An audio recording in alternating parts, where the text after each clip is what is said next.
Alors, nouvelle vidéo aujourd'hui sur un thème nouveau. Au début de la chaîne, j'avais pour projet de parler de mes pensées, de ce que j'avais dans la tête depuis que j'ai réfléchi à tout ça et à la Bretagne. Et le fait est qu'au fil de la chaîne, j'ai commencé à faire des vidéos d'exploration un petit peu plus légères d'apparence. Et j'ai délaissé en quelque sorte les vidéos un peu plus profondes ou on pourrait penser fondamentales pour m'expliquer, pour que je puisse partager ce que j'ai dans la tête et les fondements du coup de tout ce que je fais et de cette chaîne YouTube. Le fait est que j'ai filmé pendant une demi-heure juste avant ça et que la vidéo ne s'est pas... L'appareil a bugué, donc je sais pas si je vais si je vais penser à autant de choses qu'au début, mais bon, je vais faire de mon mieux. L'idée c'est surtout de faire sortir ce qu'il y a à sortir et voilà.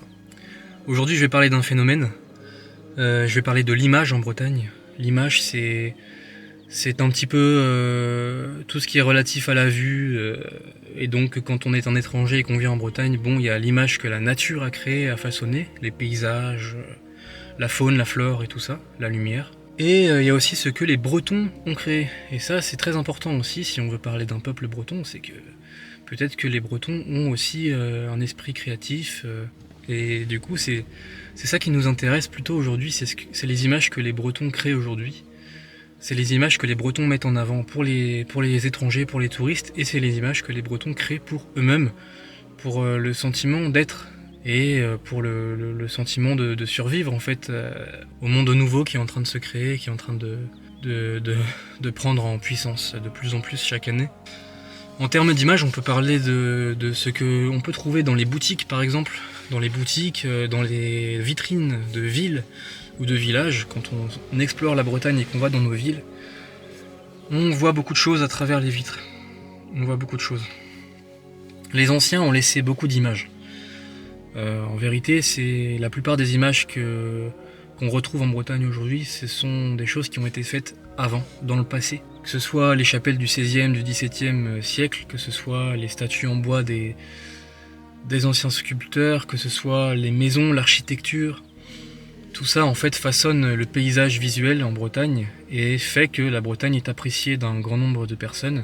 Et fait aussi que nous, en tant que Bretons, on se sent chez nous, comme si on avait nos particularités architecturales, nos propres paysages, nos tableaux dans la tête avec ce type de maison, ce type de couleurs, ce type de pierres. Et tout ça appartient à la création et à l'esprit créatif des Bretons du passé. Moi, je veux parler de l'esprit créatif, s'il y en a un, s'il y en a toujours un en tout cas, des Bretons d'aujourd'hui, de mes semblables, de ceux qui sont encore vivants. Donc moi je suis né dans les années 2000, mais quand je me cherchais autour des années 2015 et quand je voulais savoir qui j'étais, comme beaucoup de mes semblables aujourd'hui, j'allais sur donc internet parce que c'est ma génération, et donc je cherchais des groupes, des endroits où je pouvais discuter en tant qu'exilé puisque je n'étais plus en Bretagne, des endroits où je pouvais discuter et converser avec des Bretons. Et donc naturellement j'allais sur des groupes Facebook par exemple ou des pages Instagram. C'était des endroits comme ça sur le net qui permettaient tout ce dont j'avais besoin.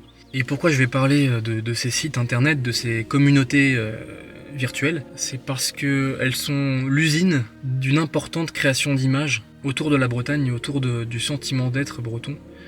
Et ces images, au fil du temps, au fil des années, ont pris un petit peu la place de première image de la Bretagne vis-à-vis du reste. C'est-à-dire que Internet est devenu une sorte de grande fenêtre sur ce qu'il y a dans le monde entier, sans avoir forcément voyagé physiquement. Et en Bretagne, ça prend une place assez grande dans le paysage Internet, quoi, de ce qui peut s'apparenter et être relatif à la Bretagne. Je parlerai dans une autre vidéo d'un sujet qui est très similaire à celui-là. Et je le dis parce que comme ça, peut-être vous pourrez faire des liens et voir un petit peu où je veux en venir. C'est aussi le thème des images dans les boutiques. Ça s'y connecte bien, mais donc je reviens dessus vraiment juste pour que vous ayez une idée.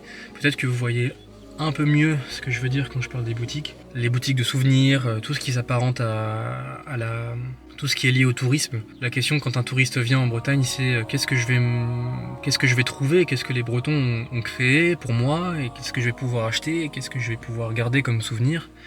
Et c'est très intéressant, très important cette thématique-là. La boutique de souvenirs n'est pas un endroit à négliger, quoi. C'est une sorte de noyau de la culture en fait.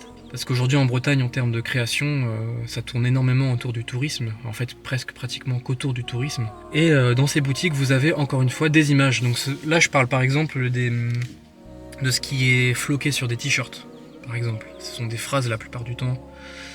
Des phrases, et là j'en viens en fait au thème principal de la vidéo qui est le comique, c'est-à-dire la blague, le jeu de mots, la vanne en fait, tout ce qui s'apparente au jeu de mots, à l'humour, à ce qui va créer un rire, provoquer un rire. Cette vidéo, comme d'autres, va peut-être s'apparenter à une critique pure et dure d'un phénomène. Et effectivement, c'est un petit peu ça, c'est un peu le cas. Je veux pas critiquer les individus en eux-mêmes qui nourrissent ce phénomène parce que on est tous un petit peu victimes de quelque chose. Mais je pense que c'est très important de faire l'autocritique de nous-mêmes avant de mettre la responsabilité sur d'autres facteurs, quand bien même la situation en Bretagne, que ce soit politique, économique, spirituelle, a des responsables qui sont externes à la Bretagne. Mais il faut pas oublier que on a aussi notre rôle à jouer dans tout ça. Et donc le comique, ce grand thème récurrent, pour lequel les Bretons sont très doués, eh bien il a un souci, ou en tout cas j'ai un souci avec, depuis que je suis adolescent du coup, dans mes années de jeune adulte, et que je tombais sur ce comique-là, cet humour-là, un petit peu vache, parfois un peu grossier, parfois vulgaire, en fait ça me faisait péter des plombs intérieurement. Je comprenais pas l'humour, je comprenais pas les blagues. Et j'ai parlé des jeux de mots, par exemple les phrases, mais il y a aussi quelque chose de plus figuratif encore, c'est quand il y a du dessin. Donc il y a beaucoup de dessins, souvent c'est dans un style un petit peu dépassé, un style BD qu'on peut apparenter un peu à celui de Bécassine. Et ces dessins qu'on retrouve justement sur toutes ces photos, tous ces montages, tous ces collages, ou ces images en fait de très mauvais goût esthétique sur internet, ou encore une fois floquées sur des t-shirts, eh bien très souvent ça tourne autour de sujets récurrents. Donc on a par exemple deux grands thèmes. Le premier dont je vais parler, c'est celui de la bigoudaine. La bigoudaine comme en fait la bretonne. Alors qu'en vérité, moi j'ai mis du temps à savoir ça, on me l'avait pas forcément expliqué, mais j'ai remarqué qu'en France, beaucoup de gens croient que la bigoudaine est la bretonne par excellence. C'est-à-dire la coiffe bigoudaine la plus comment expliquer, extravagante de par sa taille, a fait que la bretonne était une bigoudaine systématiquement, alors qu'on sait très bien que pour les gens qui sont pas au courant, et c'est pas grave, la bigoudaine est juste la bretonne du pays bigoudin, anciennement le pays du Cap Caval, de la tête de cheval, en breton Penmar, et ce n'est pas représentatif des bretonnes. Par exemple, de moi, mes ancêtres ne portaient pas cette coiffe du tout, n'étaient pas des bigoudaines. Et donc en Bretagne, il y a une grande variété de pays, en vérité, une grande diversité de coiffes, de manières de faire, de traditions, de danse, même de bretons différents. Et là, c'est un autre sujet, mais c'est juste pour préciser aux gens qui sont pas au courant qu'en fait, quand on sait ça et qu'on voit que la bretonne est partout sur tous partout sur internet, partout sur tous les t-shirts, partout sur les boîtes de biscuits, en fait au bout d'un moment tu te dis mais arrêtons, faut arrêter en fait. Là on se vend à nous-mêmes. Pourquoi les bigoudaines sont partout? Bah parce que justement elle est extravagante, elle dénote.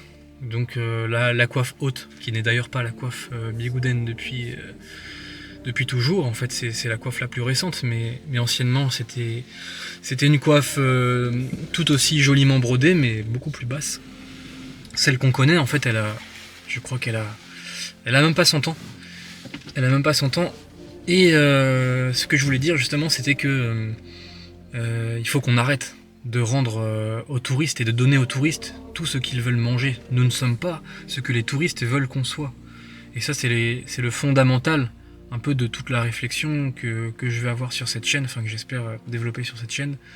C'est que Il faut arrêter d'être la parodie de soi-même, de mimer le breton bête et débile en dessinant nos grands-mères en coiffe, mais cul nu. Parce que ça aussi c'est autre chose. On revient au jeu de mots, le thème dont je parlais juste avant. Là je vais parler d'une boîte à gâteaux que j'ai vue vraiment dans beaucoup trop de boutiques. C'est une boîte de gâteaux sur laquelle figurent 4 ou 5 bretonnes en coiffe bigouden, cul nu. Ils représentent un peu nos grand-mères, moi c'est comme ça que je le vois. Elles ont le cul nu, elles dansent et au-dessus d'elles, forcément il faut toujours qu'il y ait un texte, avec marqué fesses, comme la fesse, comme les fesses. Fesse-nose, c'est un jeu de mots avec le fesse-nose. Je sais pas si tout le monde sait, et dans le cas où vous qui regardez cette vidéo ne sachez pas ce qu'est le fesse-nose, en fait c'est une fête traditionnelle qui remonte à très longtemps dans l'histoire de la Bretagne, qui consiste à fêter, à célébrer plusieurs choses. Ça peut être un mariage, ça peut être la fin des moissons, et à célébrer en dansant le soir autour d'un grand repas, que ce soit à l'échelle de la famille, à l'échelle de plusieurs familles, du hameau, du village, d'où le fest-nose, fest pour la fête et nose pour la nuit, pour le soir.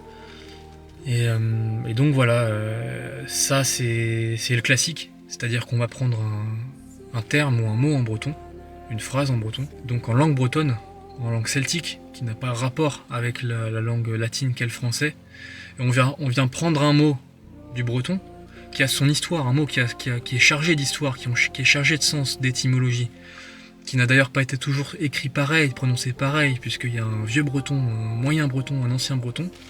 Bref, à ce moment-là, on s'en fout de tout ça.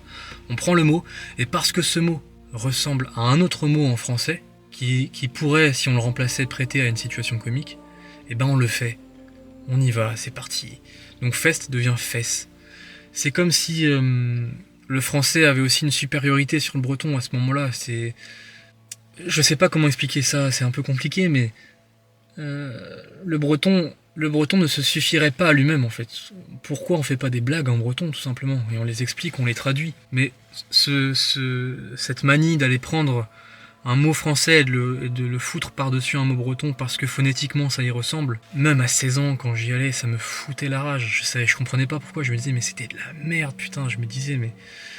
Je me cherchais tout ça, j'allais dans mes villages et j'allais regarder dans les boutiques de souvenirs quelles traces il y avait de ce qui pouvait constituer mon identité, de ce qui pouvait parler de la Bretagne. Et je voyais ça partout et ça me faisait chier. Et je me disais mais arrêtez, punaise. Et en fait après je rentrais chez moi, j'allais sur les réseaux sociaux et j'allais sur ces fameux groupes dont j'ai parlé je crois plus précédemment dans la vidéo. Et ça recommençait, c'était toujours les mêmes blagues, c'était gras, c'était mauvais en fait. C'est juste bidon, c'est bidon comme blague. Et c'était toujours la même génération qui faisait ces blagues. Et après je vais parler de cette génération, je vais pas juste cracher sur une génération alors qu'ils ont leur histoire et il y a une explication à tout ça. Mais avant d'y venir, je me retrouvais pas du tout dans tout ça. Et c'est ce qui fait que j'ai développé une sorte de frustration ou de colère envers ces manies en fait. Et le deuxième thème récurrent, là j'ai parlé du côté vulgaire, grossier un petit peu, et de la bigoudaine en elle-même, qu'on peut aussi retrouver sur des bicyclettes, enfin bref, vous avez déjà je pense vu ça, et il y aura plein d'autres occasions d'en parler. Mais pour pas faire trop long, je vais parler du deuxième thème qui est la relation à l'alcool, et qui pourrait elle aussi constituer notre vidéo. Ce sont des blagues, mais il y en a à l'infini sur notre rapport à l'alcool, qui constitue pour le peuple déraciné que nous sommes, et qui se cherche, et qui ne se trouvant pas, va dans des notions d'alcoolisme se définir. Ça constitue, voilà, justement, ça constitue l'identité, pour beaucoup. Ils ne trouvent leur identité que dans leur consommation d'alcool. Et ça, c'est pas qu'un problème des générations des années 50, 60, 70, c'est aussi un problème qui touche ma génération, parce que je suis né en 2000, et j'en ai beaucoup vu me dire que parce que je buvais pas tant d'alcool, j'étais pas vraiment breton, surtout chez les bretons. Même si c'est sur le ton de la blague, hein, c'est toujours sur le ton de la blague, de toute façon c'est l'éternel vanne. Rien n'est sérieux, tout est léger. Non mais Mais c'était une blague. En fait, c'est une blague, mais la récurrence de la blague montre bien que dans ton schéma mental, tu structures ta vision de ce qu'est être breton d'une certaine manière. Et ça se voit dans le choix de tes blagues. Et quand tu blagues sans arrêt sur l'alcool, c'est que ton rapport à la Bretagne, l'idée que tu te fais de la Bretagne et de ce qu'est être breton, n'est pas allé plus loin que cette idée d'alcool. Et c'est justement ça, c'est ça le reproche que je nous fais. C'est qu'on se suffit constamment à la légèreté. On se suffit, ça nous va, c'est bon, c'est fini. Ça va être quoi? Si je quitte la Bretagne et que j'ai besoin de me faire comprendre et que j'ai besoin qu'on me reconnaisse comme breton, je vais faire la guerre sur le Mont Saint-Michel qui appartient aux Bretons et pas aux Normands. Ça va être sur le beurre doux. Moi, je mange pas ça. Moi, je suis breton. C'est le beurre salé que je mange. Ça va être pareil. Ça va être l'alcool, c'est pareil. Et ça va être toujours ces trucs, ces petites guéguerres à la con, éternelles, qui sont vides en fait, qui sont d'une légèreté abyssale et qui me foutent le vertige. Au bout d'un moment, ça me saoule parce qu'en fait, il y a tellement d'autres trucs. Il y a tellement d'autres choses à dire. C'est beaucoup plus profond. Tout ça est beaucoup plus profond. C'est beaucoup plus spirituel. C'est une vraie quête. C'est très long de savoir ce que c'est d'être breton. C'est encore plus long d'avoir à l'expliquer à des gens qui sont français, mais moi je suis français, mais je sais pas trop. C'est vraiment une quête super dure et en fait c'est juste que je pense que ce que je ressens quand je vois tout ça, c'est pas de la haine, je sais pas si c'est de la colère, mais c'est plus de la tristesse en vérité. Ça me remet juste face au fait que on sait plus ce qu'on est et on n'est plus grand chose en vérité. On est juste des Français comme les autres qui cherchons des petites différences pour pas être comme les autres. Et le pire, justement ce que je dis, le pire c'est qu'on n'est pas comme les autres. Et je comprends, et là j'en viens à ce que je disais tout à l'heure, je comprends les cinquantenaires, sexagénaires qui font ces blagues constamment, qui font ces montages dégueulasses avec un goût esthétique inexistant sur les réseaux. En fait, je le ressens comme les miens dans tous les cas. Et c'est aussi pour ça que je fais cette vidéo, c'est parce que pour moi ce sont les miens. Mes semblables de mon âge dans les rues de Rennes qui se bourrent la gueule et qui en font des posts ou je sais pas ce qu'on peut imaginer, mais ce sont aussi les miens. Je sais très bien que quand ils sont ailleurs et quand ils partent et qu'ils cherchent à se faire reconnaître et s'identifier comme bretons, tout leur moyen d'y arriver qui est maladroit a un fond qui lui n'est pas à remettre en cause. Dans le fond, pourquoi on cherche autant à être différent? C'est juste parce qu'on est différent. On n'est pas des Français comme les autres dans le fond. C'est peut-être inscrit dans notre mémoire intergénérationnelle, c'est peut-être pas explicable en fait, mais c'est là. Et c'est dans nos cœurs. Et la question c'est qu'est-ce qu'on nous a proposé à nous, jeunes des années 2000? Qu'est-ce qu'on a proposé aux générations d'après-guerre pour pouvoir dire qu'ils étaient bretons? Qu'est-ce qu'on leur a transmis?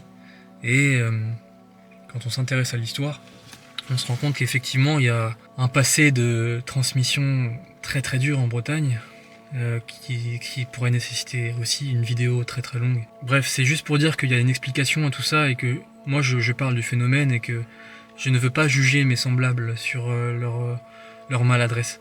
Je veux juste dire qu'il faut se remettre en question. Il faut voir et être capable de voir que toutes ces manies sont mauvaises dans le fond. Elles ne transportent rien de bon et elles ne font que desservir ce pourquoi justement on veut agir. On veut agir à ce qu'on nous reconnaisse comme différents. C'est quoi le but au final? C'est parce que à la fin c'est qu'on se rend détestable. On se rend détestable de par notre superficialité. On se prétend aux yeux du reste du monde comme différent, mais on n'est pas différent quand on fait ce qu'on fait. On se montre pas comme différent. C'est quoi? Qu'est-ce que c'est être breton? C'est vraiment ça. C'est juste consommer du beurre salé. C'est ça. Ça fait des années qu'on fait la blague. Et quand on vient te demander, bon, la blague est finie maintenant. Et alors, qu'est-ce que c'est être breton? Est-ce que tu sauras répondre? Parce que la Bretagne, elle fait son travail. Elle est dans nos cœurs. Elle est dans nos cœurs. Elle est là. Elle dort dans nos cœurs. Mais nous, on a un devoir aussi derrière. si on veut survivre. Parce que c'est ça aussi le but. C'est de lui faire honneur à la Bretagne. Si on n'est pas à la hauteur d'elle, elle mourra avec nous. Et il faut rester à la hauteur de la Bretagne. On ne peut pas se plaindre qu'elle meure. On ne peut pas se plaindre de l'uniformisation du monde si derrière on ne lui fait pas honneur. Et lui faire honneur, ce serait faire comme nos anciens. Ce serait déjà se reconnecter à elle, réouvrir une porte du cerveau qui est jusque-là fermée et endormie, et la dédier à analyser, contempler, savoir ce qu'on regarde, s'intéresser à la Bretagne, s'intéresser donc à la terre, s'intéresser à son histoire, s'intéresser au passé, s'intéresser à nos ancêtres, et à ce qu'ont fait nos ancêtres, et à ce qui fait que le peuple breton était un peuple à part. Et donc je reviens au thème de la vidéo, dans l'image aussi. L'image, c'est aussi l'esprit, c'est la formalisation de l'esprit. C'est une des formalisations de l'esprit. Et il n'y a pas d'esprit breton quand je vais sur ces groupes. Il n'y a aucun esprit breton. C'est pas un humour breton, c'est le même que les Normands font sur leur pays, c'est le même que les Corses feront, c'est le même, c'est tout partout pareil. Et je ne nie pas que les anciens avaient un humour, je suis sûr qu'il y en avait un, ne serait-ce que dans la manière de se renommer. Je ne sais pas si vous avez déjà entendu parler, le rapport au nom de famille, souvent les anciens, il paraît que dans le choix des noms de famille, quand celui-ci était appelé le Brasse, le grand, c'est sûrement, et peut-être parce qu'il était petit, et inversement, et c'est cet humour un petit peu, de l'ironie ou de la taquinerie, je sais pas, c'est une sorte de surnom, cet humour du surnom, c'était quelque chose qui survit encore dans certains coins, et que j'aime beaucoup, mais c'est pas l'humour, c'est pas cet humour-là qu'on nous propose dans les boutiques de souvenirs. Ça n'a rien à voir. Ça n'a rien à voir. Cet humour des boutiques de souvenirs, c'est se parodier pour plaire à ceux qui attendent qu'on se parodie. Le touriste, quand il vient, il a une idée en tête. Il veut trouver quelque chose. S'il a pas, il sera déçu. Et donc on va lui donner. Et le chemin pour arriver à lui donner ce qu'il veut, pour moi, il est beaucoup trop empreint de tendance à se moquer de soi-même. Ce qui n'est pas un mal en soi, mais quand ça constitue l'unique imagerie dans le pays, c'est infernal.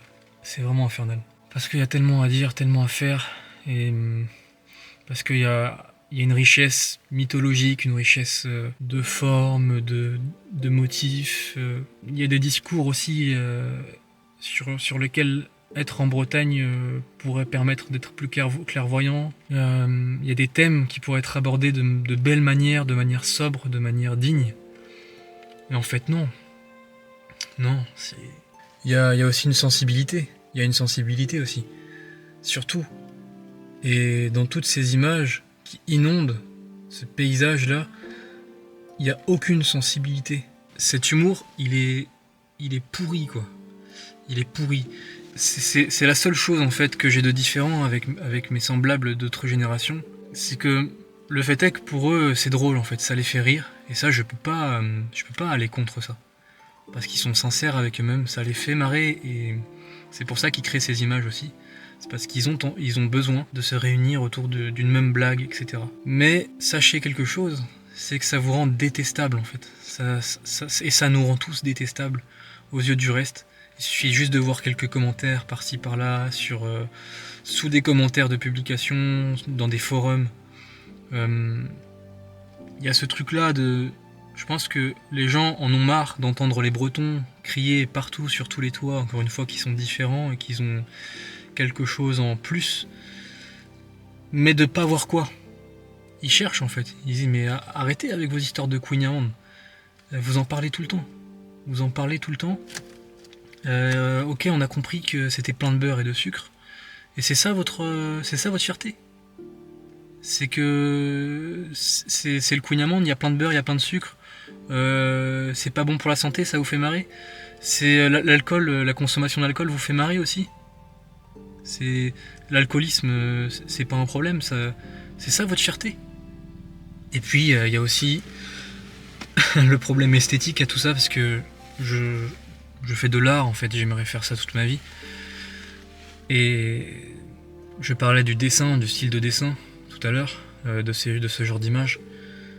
Et pareil, il n'y a aucune initiative, il n'y a aucun esprit créateur, il n'y a aucune envie de faire du nouveau. C'est toujours le même style BD, bécassinien, daté, un peu concon, qui fait que tout ce qui est représenté, autant la bigoudaine âgée sur sa bicyclette que la jeune, a l'air et ont l'air en fait de débiles, en fait. De débiles. Et on en est très content. En fait, c'est ça le pire. On en est très content. Alors qu'en vérité, il y a tout à refaire dans l'esthétique générale de ce que la Bretagne peut proposer au monde. Dans la manière dont on s'expose sur les réseaux sociaux, dans la manière dont... Dans les typographies qu'on utilise pour les textes, dans la manière de faire des affiches d'événements, dans les œuvres qui seront à l'avenir créées. On parlait de BD, mais ça peut être des œuvres cinématographiques, ça peut être dans le monde de l'art en général, dans le monde du vêtement.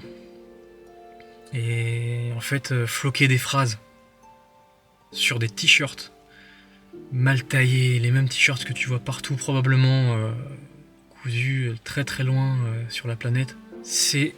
En fait, quand on y pense, mais il faut le dire, mais c'est atroce en fait. Moi, des fois, j'avais envie de rentrer dans la boutique et de dire mais t'as pas honte de vendre ta merde. Je sais que c'est très dur, comme phrase, et jamais je le ferai parce que j'ai quand même du respect. Mais c'est juste pour exprimer mon envie en fait, c'est une voix dans mon cœur qui me disait ça. Ça m'est par contre arrivé d'être à deux doigts de le faire quand, dans un des festivals qu'on voit tous les ans en Bretagne, quelqu'un vendait des t-shirts.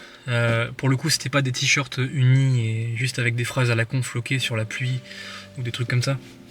Là, c'était vraiment un truc très profond aussi. Et ça fait peut-être une troisième grande famille aux thèmes récurrents qui sont symptomatiques de ce phénomène de merde. C'est les t-shirts sur lesquels des éléments de la pop culture vont être représentés, que ce soit le maître Yoda, Dark Vador ou E.T., avec une phrase en français faisant mention ou une référence à ce film de la pop culture américaine et en y mettant un peu de Bretagne. Encore une fois, quand je dis Bretagne, c'est la Bretagne avec un petit B. Hein, c'est la Bretagne de la pluie ou du beurre salé ou de l'alcool. Bref, pas la Bretagne des anciens, pas la Bretagne à la hauteur de la Bretagne. Et ce mec vendait ses t-shirts à foison. Vraiment, je sais pas où est-ce qu'il avait eu ses idées. T'avais Captain America, mais c'était Captain Braze. C'était de la merde, putain, quand j'y pense. Et je lui avais demandé, je lui avais dit, comment tu fais ça, quoi, pour savoir comment il fait. Les mêmes questions qu'on pose à un artisan. Alors, en vérité, je savais très bien que c'était un peu de la provocation. Je m'attendais à rien, de toute façon. Mais c'était une manière de lui faire un travail que probablement il fait jamais. C'est-à-dire, comme quand on demande à un artisan comment il fait ses bijoux, je lui ai demandé comment il faisait ses t-shirts. Il m'a répondu, mais je crois que la nonchalance avec laquelle il m'a répondu, c'est-à-dire qu'à la limite, il aurait pu m'expliquer qu'il faisait ça avec un truc, une machine, mais en aimant quand même son discours, en ayant un peu de vie dans sa voix, je me serais dit, c'est pas grave. Ton intention n'est pas mauvaise. Et tous les anciens qui sont sur ces groupes Facebook et autres, tous ces anciens, je sais très bien qu'ils n'ont pas de mauvaises intentions. Ils ont juste besoin d'exprimer leur différence, leur bretonité. Ils savent juste pas comment le faire autrement. Ils le font comme ça parce que ils l'ont toujours fait comme ça. Et c'est tout. Mais ce mec, dans ce festival,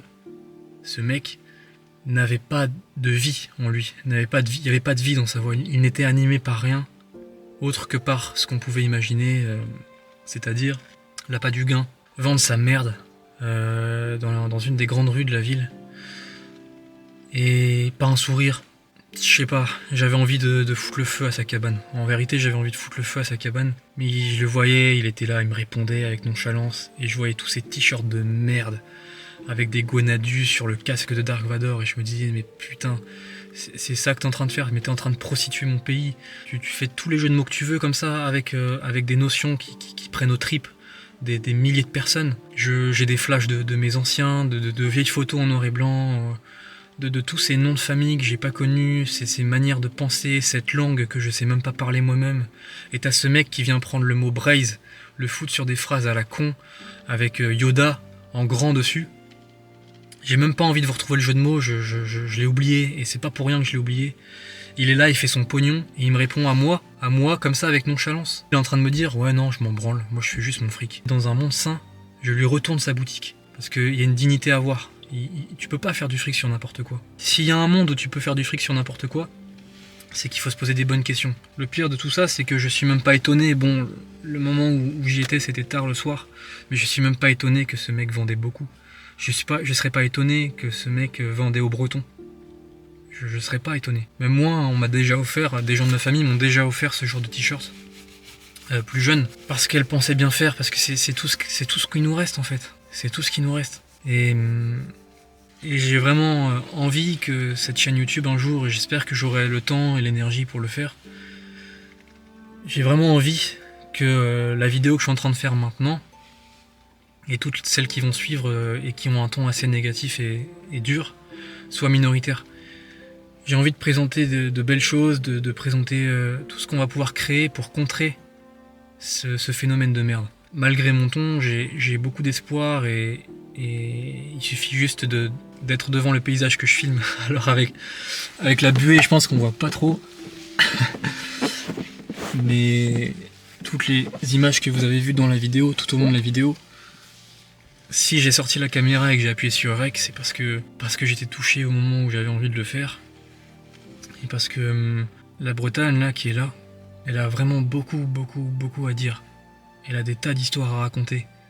Elle a à émerveiller des tas d'âmes. Des âmes, d'autant plus que nos âmes aujourd'hui sont assez perdues.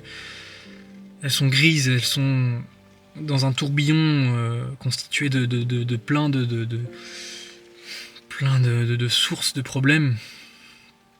Et ces âmes ne cherchent juste qu'à être émerveillées, qu'à être apaisées par des choses essentielles. Et la Bretagne est un de ces champs dans lesquels de belles fleurs peuvent pousser. Il y a des tas de belles fleurs qui poussent ailleurs dans le monde. Et je suis très heureux que des gens soient capables de les extraire, de les faire pousser, de les arroser. En Bretagne, il faut juste se rendre compte et se poser la question de savoir qu'est-ce qu'on est en train d'arroser quand on fait tout ça, quand on met notre énergie dans ce genre d'image, et qu'est-ce qu'on dessert aussi. Parce que pour le coup, j'ai vraiment l'impression qu'on se fout de notre gueule en fait. On se fout de notre gueule. La bretonne, quand elle est dessinée, c'est un clown. C'est-à-dire qu'on prend l'image de la femme traditionnelle bretonne et on la ridiculise pour faire rire le touriste, pour se faire rire nous-mêmes. Et on est fiers de ça. Qu'est-ce qu'on sait de la femme bretonne, de nos anciennes, de nos arrière-grand-mères? Qu'est-ce que vous savez, vous qui regardez la vidéo? Qu'est-ce que je sais, moi, de mes arrière-grand-mères? Pas grand-chose. Pas grand-chose. Et ne sachant pas grand-chose, surtout, je ne veux pas qu'on les ridiculise comme ça. Si vous voulez les représenter, représentez-les, mais les ridiculisez pas comme ça. Parce que ça donne encore moins envie d'en savoir. Ça les fige dans le temps, ça leur donne une image de débiles, alors que c'était pas des débiles. C'était absolument pas des débiles. Les seules choses que je sais, c'est qu'elles avaient un esprit, elles avaient un message, elles avaient une poésie en elles, une vision du monde. Bah voilà, comme on nous a pas transmis. Et les réduire à tout ça, ça m'insupporte. Ça m'insupporte même que dès que je vois des bigoudaines dessinées de manière débile sur des affiches de pub ou quoi, bah je suis crispé quoi. Je suis crispé et en fait, le risque c'est de devenir aigri. Et j'essaie d'éviter.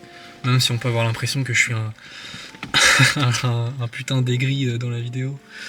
Mais en vrai, la vidéo est une sorte de défouloir. Dans la vie de tous les jours, ça va. Mais bon, faut bien que j'arrête la vidéo, donc je vais l'arrêter maintenant.